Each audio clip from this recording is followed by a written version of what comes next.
This question deals with unemployment. Currently, the unemployment rate in the 57th Assembly District is at 10.5%, with several communities and cities in the district exceeding unemployment rates of 13%. What will you do to address the issue of unemployment in the 57th Assembly District? We'll start with Mr. Bermudez.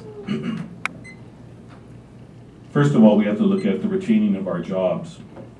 Our community has evolved over the years. As a child growing up, oil was king throughout this community. We had oil in Whittier Hills. We had going all the way down into the Chevron Hills in La Mirada, which we affectionately called the Chevron Hills, now Hillsborough. We had 2 refineries, one in Santa Fe Springs, the other one in the unincorporated area between Norwalk and La Mirada, which later became incorporated as part of Santa Fe Springs. Tank farms throughout the district. Oil was king, and as oil closed, the community has changed into what is now warehousing. We are the hub of commerce moving through our ports, and my time is going to end before I can finish this, but I'm going to go back to answer this question more thoroughly because it's important as we look towards retaining and promoting new jobs in this state and this region. Okay. Again, because I want to answer the question specifically, could you repeat the question, please? Currently, the unemployment rate in the 57th Assembly District is at 10.5%, with several communities exceeding unemployment at rates of 13%. What will you do to address the issue of unemployment in the 57th Assembly District? I'll answer the last question first. I will not support any legislation that takes money from our communities, period. And the rest of the answer follows in the following manner. Unemployment in the City of Industry, 21%. Valinda, 16%. South El Monte, 15%. La Puente, 13%. West Whittier's, Los Nietos area, 13%. Norwalk, unemployment at 12.5%. South Whittier, 10%. Avocado Heights, 10%. Santa Fe Springs, 10%. East La Mirada, 8.9%. Hacienda Heights, 8.8%. Whittier and South Whittier, 8.5%. La Mirada, 7.3%. La Habra Heights, 4.9%. That's the unemployment rate in every community in this district, and it must stop by making sure Sacramento cannot put their hands into our communities. Okay, Dr. Santos, the next question. In recent years, the California State Legislature has become polarized between competing interests and political parties and has stalled the enactment of important legislation and budget approval. How will you work across the aisle with members of the other party to ensure important legislative matters are addressed in a timely and productive manner? Mr. Jaimes, you have the first response. Well, the way I will work it is simple. I won't care about getting reelected. I will care about what my city of La Mirada needs. Right now, La Mirada State Controller is asking for the theater to be returned. They took $45 million out of my city to balance their budget. I will cooperate with any legislator that is not interested in getting reelected. The rest, there's nothing I can do about it. I have to raise more money in order to intimidate them. I will work with any legislator that does not care about getting reelected. Okay, Mr. Bermudez. You know, the problem with the legislature is that they've divided themselves between 2 parties, and they're no longer talking about the real issues that affect California. You know, issues that Mr. Jaimes brings up are very clear. I mean, and I want to finish going into my economic development issue of the retaining of jobs.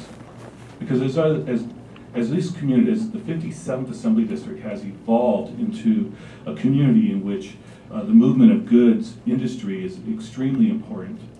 We're the hub of all transport in and out of the ports. That we need to look at the ports.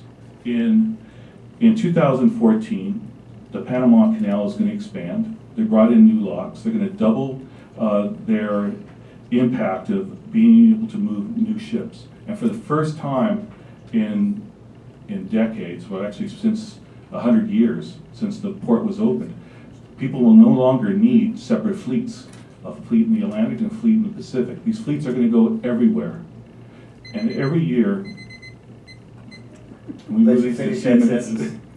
You Every- can finish your sentence. Every year, we take $400 million from these ports to a federal maintenance fund, port maintenance fund, that does not come back to California. We need to bring that money back and start infrastructure improvements. Okay, thank you. We let you finish that sentence. You added a sentence. Can we, Right. Thank you. Can we go to 2 minutes? I said something about that earlier. Ms. Reed, you have the next question? Bipartisanly, I'd support 2 minutes if. I go for 2 minutes, but they're the bosses. We have a lot of questions we want to get through from the audience as well as the panelists. Ms. Reed, you have the next question? Yes. Currently, the state of California is home to the largest number of military veterans in the country, with the largest concentration in LA County at 500,000. Given the conclusion of the war in Iraq and the coming end of combat operations in Afghanistan, what should be done to facilitate our veterans' pursuit of higher education and increase the number of veterans entering the state's top colleges and universities? Mr. Bermudez? President King Alexander of the California State University Long Beach has done a phenomenal job of creating a partnership between the VA and its hospital and the Department of our military branches of government.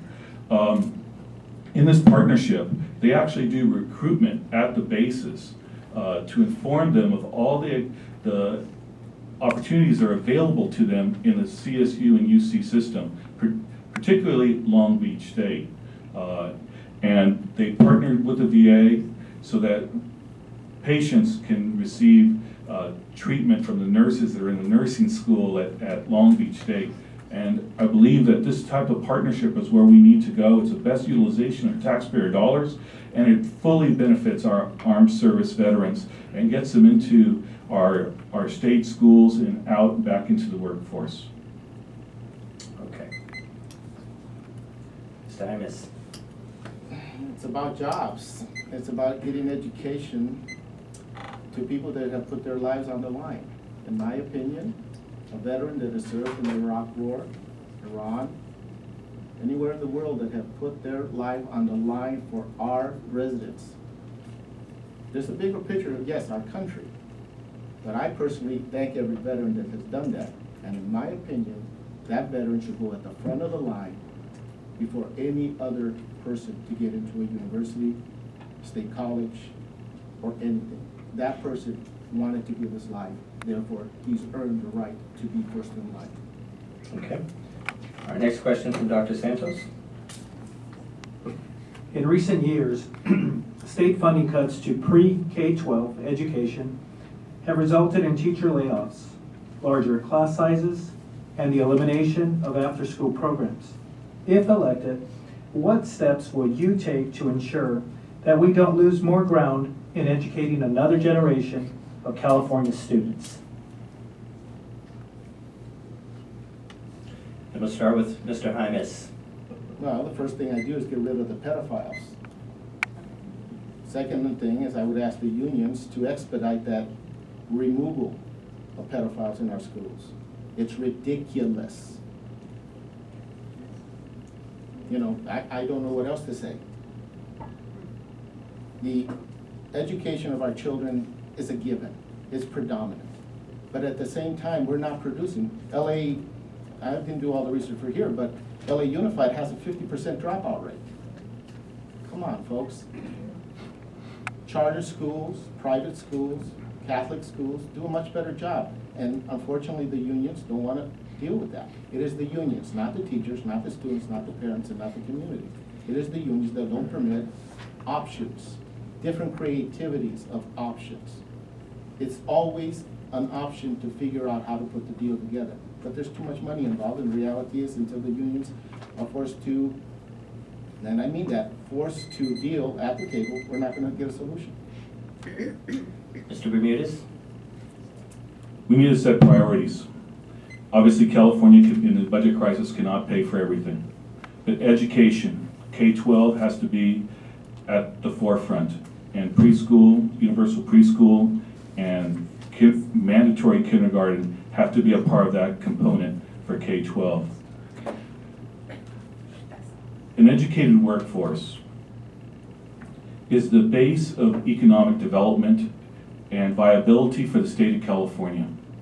We cannot achieve that and be a global leader if we're going to continue to cut education. Education has to be the priority. It has to be fully funded. We need an educated workforce, and without it, we will continue to sink economically. And if we're going to change the course of this budget crisis, it starts through education. Okay.